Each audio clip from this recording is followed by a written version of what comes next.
తెలంగాణ వాదులు, ఉద్యమకారులు, బీఆర్ఎస్ పాత నాయకులు, కొత్త నాయకులు అందరూ కూడా బాధపడుకుంటూ ఫోన్ చేస్తున్నారు.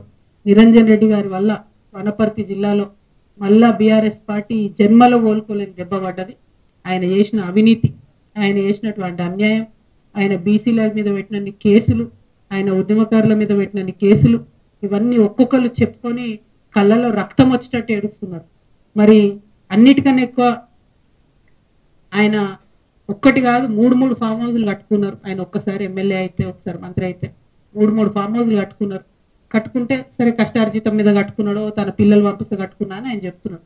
ఇబ్బంది లేదు, కానీ అందులో అసైన్ భూములు ఉన్నాయని చెప్తున్నారు. అందులో ఆర్డీఎస్ కోసం సేకరించినటువంటి భూములు ఉన్నాయని చెప్తున్నారు.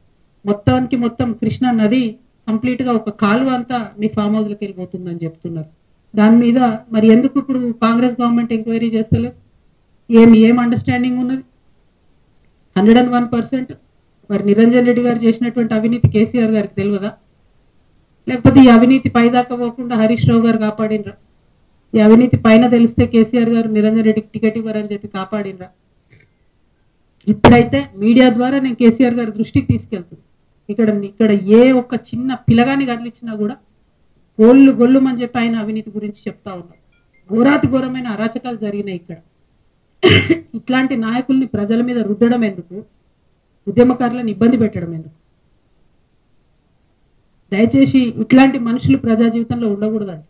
ఇంకా ఈయన మనిషి, ఈ పెద్ద మనిషి మా తండ్రి ఏజ్ ఉంటాడని ఆయన ఇన్ని రోజులు ఏమనలే నేను. ఈయనేందో ఈమె పుచ్చు వంకాయ సచ్చు వంకాయ అనేదో మాట్లాడుతున్నాడు. నిరంజన్ రెడ్డి గారు, మీరు మా తండ్రి వయసులో ఉన్నారు కాబట్టి చాలా మర్యాద ఇచ్చి ఈ అంశాలన్నీ చాలా గౌరవంగా చెప్తున్నా నేను. మీరు అక్కడ లోకల్ ఎంఆర్ఓ ఆఫీస్ కాలబెడితే కూడా చూసుకుంటూ ఉండిపోయారట. మరి అది ఒకవేళ నిజంగా కేసీఆర్ గారికి తెలిసి ఊరుకుంటే మాత్రం 100% అది తప్పు అవుతుంది, అది కరెక్ట్ కాదు. ప్రజలు మంచి తీర్పు ఇచ్చారు. ఇంకా బీభత్సమైన మెజార్టీతో కొట్టేది ఉండే మిమ్మల్ని. ఇంకొకసారి నా మీద ఎటువంటి మాట్లాడితే తండ్రి వయసు అని కూడా చూడము, పిచ్చిగా మాట్లాడితే పుచ్చలేసిపోతా చెప్తున్నాను. సిన్సియర్గా సీరియస్గా ప్రజల సమస్యల మీద మాట్లాడుకుంటూ తిరుగుతుంటే ఎందుకంత భయం అవుతుంది మీకు? మీరు అంత తెలివితేటలు ఉన్నోళ్ళు అయితే, అంత గొప్పోళ్ళు అయితే, కేసీఆర్ గారు మీకు వ్యవసాయ శాఖ మంత్రి ఇస్తే ఎంత పని చేయాలి కాన్స్టిట్యున్సీకి? ఇట్లా పీడించుకొని తింటారా? ప్రజల రక్తం తాగుతారా మీరు? దేవుడు మాన్యాలు తింటారా ఎవరన్నా? దేవుడి గుడిని కబ్జా పెట్టుకుంటారా ఎవరైనా భూములు? పెబ్బేర్స్ అంతా మీకే కావాలి, వనపర్తి మార్కెట్ మీకే కావాలి, గద్వాళ్ళ భూములు మీకే కావాలి. ఏంది ఇది? అంతుండాలి కదా భూదాహానికి, ధనదాహానికి.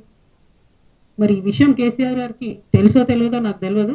నేనైతే బలంగా ఇప్పటి వరకు తెలియదని అనుకుంటున్నాను. ఇప్పుడు మీ ద్వారా తెలియజేస్తున్నా, ఇటువంటి నాయకుల్ని ఏ పార్టీ కూడా సహకరించొద్దండి, కరెక్ట్ కాదు.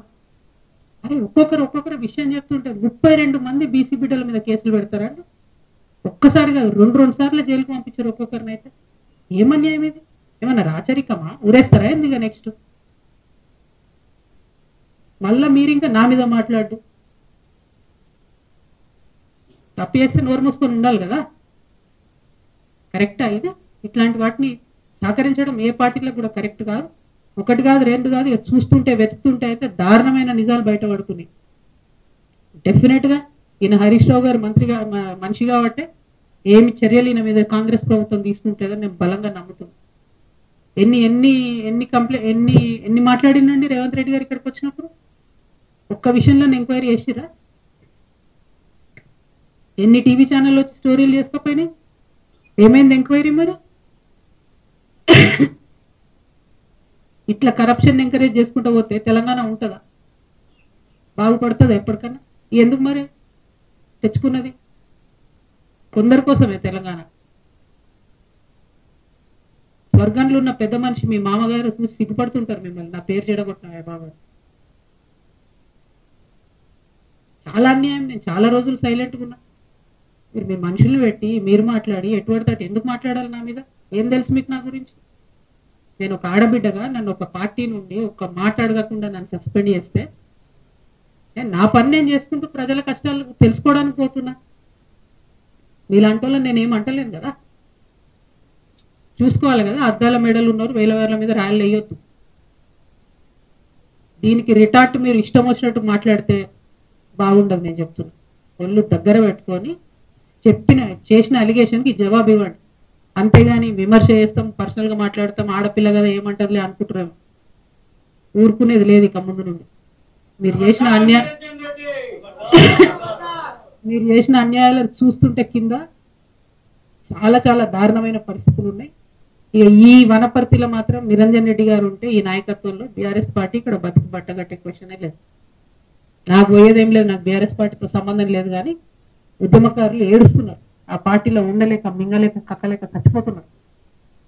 పెద్దసారికి తెలియదని నేను అనుకుంటున్నా, తెలిసేటట్టుగా చెప్తున్నా. దయచేసి ఇట్లాంటి వాళ్ళని మాత్రం ప్రజల మీద రుద్దడం అన్యాయం.